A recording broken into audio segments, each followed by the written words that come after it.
tugenda ko mu ndobeso yaffe ey'olunaku olwaleero wano ku Beat FM. Tulabe.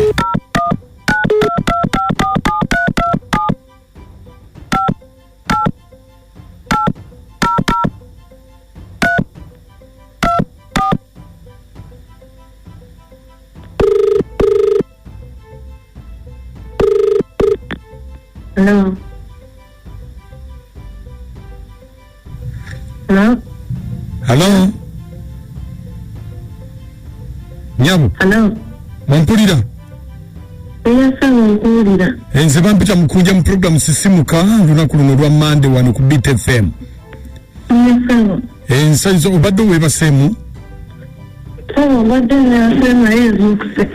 Aha, kakati wabangambye nti olina kyewagala nkuyambeko. Eyasa. Hey. Kakati sama n'obuzibu bwe nasanze. Buzibu ki? N'omusoma wange. Mpulira bwekengedde. Omusumba wabalokole? Ye. Kiki? Mpulira bwekengedde musebo. Lwaki? Kubanga. Aba nange bitandike ntya? Bitandike zuukuko bitandike munnaye. Munnange olaba ntuke kati kankubuulireko. Katugenda mu kkanisa natwalangayo mu counseling room. N'omugamba ebizibu byona mulaba neragala okukusabirako. Naye bw'abeera ng'ali mu kusaba. Ye kunda biswaliza ensala gy'akwata gy'asabamu. Asaba kukwata mu bitundu by'ekyama ku mabeere. Kwegamba n'ofunamu okutya ate nga tebugaane kubanga musumba. Kati nange mpulira nga ntandise obibuusabuusa. Bannange. Nange gye nali nsabira kubanga nali kyaki yange nga njagala. Naye kati omusumba neeraliikiriza nkunja. Ate ekisinga n'okubeera ono neewuunya oluusi afuna amasimu nga tegategerekeka gali awo gasyayaaye baba ayogera ebintu si bya busumba. Kati njagala omuntu yasezeeko mukunja naawe awo waddala musumba wa ddala. Ye omusumba yani amannya ge? Tetukozesa lya nabbi tetumanyi mannya ge matuufu tugamanyi. Amannya g'amatuufu togamanyi? Naye tukozesa lya nabbi. Lya nabbi. Naye nga mu kanisa tababuulirako nti nze musumba gundi erinnya lye linnyini? Nedda talyogerangako. Kakati gwe obadde oyagala tukole ki? Mbadde njagala tumulobese mpesa waddala musumba wa ddala. Kale beerako tuvaako.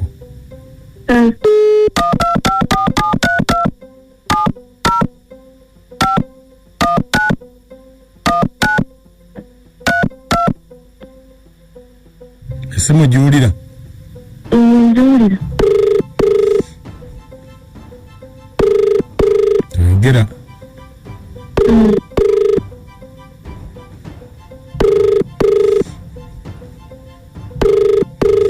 Hello. Nabbi wa Mukama. Wangi munange.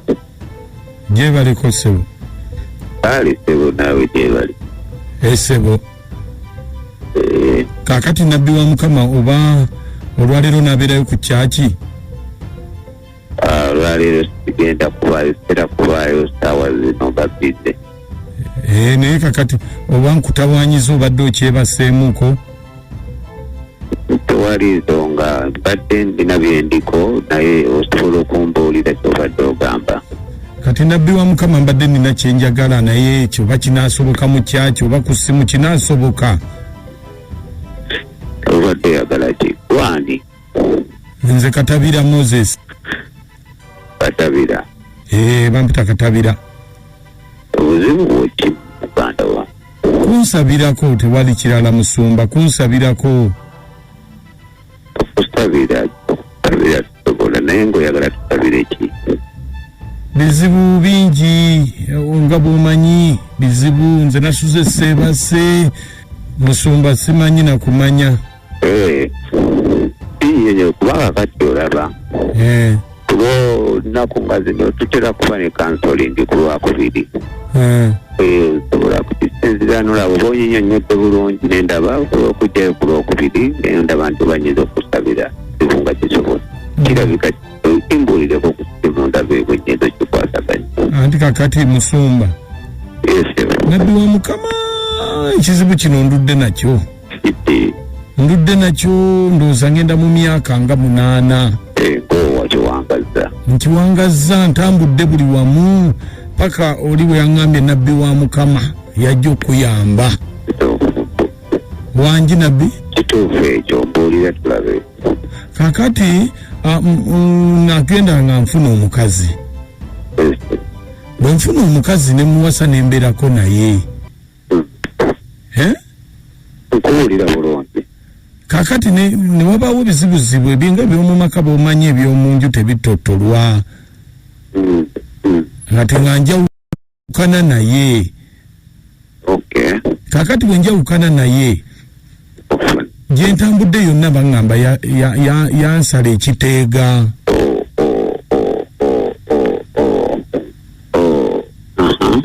yansala ekiteega kati kinsumbuye ebbanga naye ng'oli yaŋŋambye nabbi wa Mukama yekka yayinza okuntaasako ekiteega kinsumbuye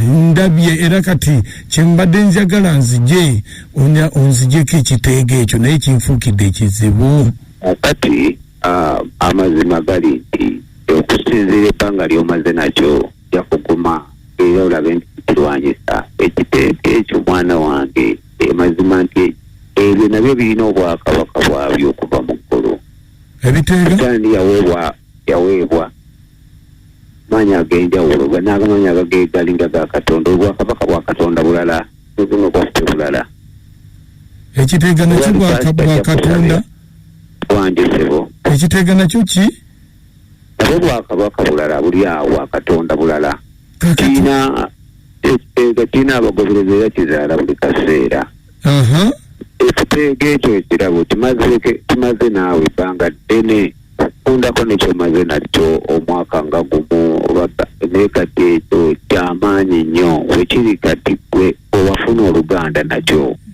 owulira nabbi kati okuba nti gwe olina oluganda nakyo okusabira genda kugezaako bugeza naye nga amagezi gembadde njagala okuwa nina mukwano gwange musawo nina mukwano gwange musawo mulungi nnyo musawo mwatya musawo wekinansi kubanga kati wetusolabika okikooye nkuwulira endaaja naye olabika nga kyokooye nkikooye badde nkuyamba nkulagirire omusawo oyo wajjamuwayo ajja kujjako sente entono sente nga mmeka okujjako emitwalo nga 5 mama yayinza okwambulula ekiteega ekyo naye naffe abakyakyo osobola okujja naye nga kugezaako bugeza kuwadde awaddako ate emitwalo 5 goweekanse sente entono abava mu kyaki yange bendagirirayo bajjako obusente obwe butyo kasambeera nga nvudde mu kyakiyo bwoba ovudde mu kyaki yange n'ogenda n'omugamba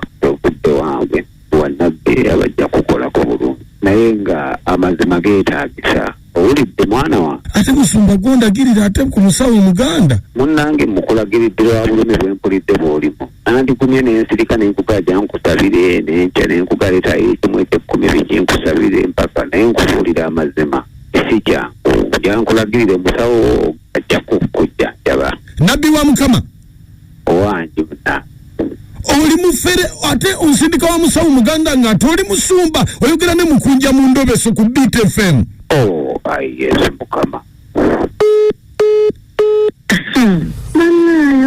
bannaaye Omusumba ate akoze ekyo dakiika 28 zezakayita ku ssaawa emu oli ku Beat FM ekintabuli ky'omuziki ekisinga endobeso mugiwulidde mugiteesaako mutya omusumba ate alagirira bwa musawo muganda naye nze neewuunyizza omusumba wa Mukama kubanga alinnyo n'alinnya n'eri naye nze njakakasa nti oyo omubaka wa musawo oli omuganda mubaka we amusagulira abantu batwala eri musabo ye amanya gasinamponyoone kabowa bulijjo babyogera nti beerimbikamu ebyo naye nga bali mu busawo eri Buganda nga tumuwakanya kati omusumba ajjeyo bwino nti ye talina kyasobola kusabira omusawo omuganda yasobola okukola ki tawe omukyala amanye waagwa nti yaliwo okubanyonyogera bunyonyogezi kubajjamu byayagala naye katusabe Allah abasuuse mu obwongo baveeyo badde wala sigadde yaje sinaponye Kabowa Emulugwe Emandi Kigomba kochi Mugongola e Rwanda abasumba bandi badde batuufu naye simanyi lwaki abafere beerimbikanye mu ddiini eyo naye bannange nze kannawulidde mbu nabbi tayogera linnya nemanya nti oyo mufere adiringira wa mirundi ebiri pulani A na pulani B pulani A webigaana nga akusindika pulani B nga bakwatamu eno ensiku yiyo namamalinde ekawuko webale ono Kafeere Ssemuto ebiseera ebisinga ngamba olumu abagoberezi nebagamba mugendera amakyaki agamu agagenda kigameruka bwe gatyo kati huyo omusajja wa Mukama kyokka kusindika wa sitaani abantu begendereze Mama Husna wane Kazangola ndowooza badde ayagala okutegeera nabbi we amutegedde nti mufere engeri omusumba gyakulagirira ku musawo omuganda ate ng'agamba musumba ataliko obwannabbi awonya mukunja kyewuunyisa sigadde Mama Husna Kazangola bannaye bali kutuweereza naye nga mwasize mutya ayi Yesu Mukama kitegeeza naye musawo omuganda piwa yekwese mu balokole abalokole ze nakuba n'abalokole tumbaavu bali kutuweereza nasenga nabisa ekikuba nkima tumeddeko mama wange mukyala nakita oluusi nasiga obugaera ku prayer palace abangi bamanyi nga jjajja muwaga Take a big pharma, buliko macha.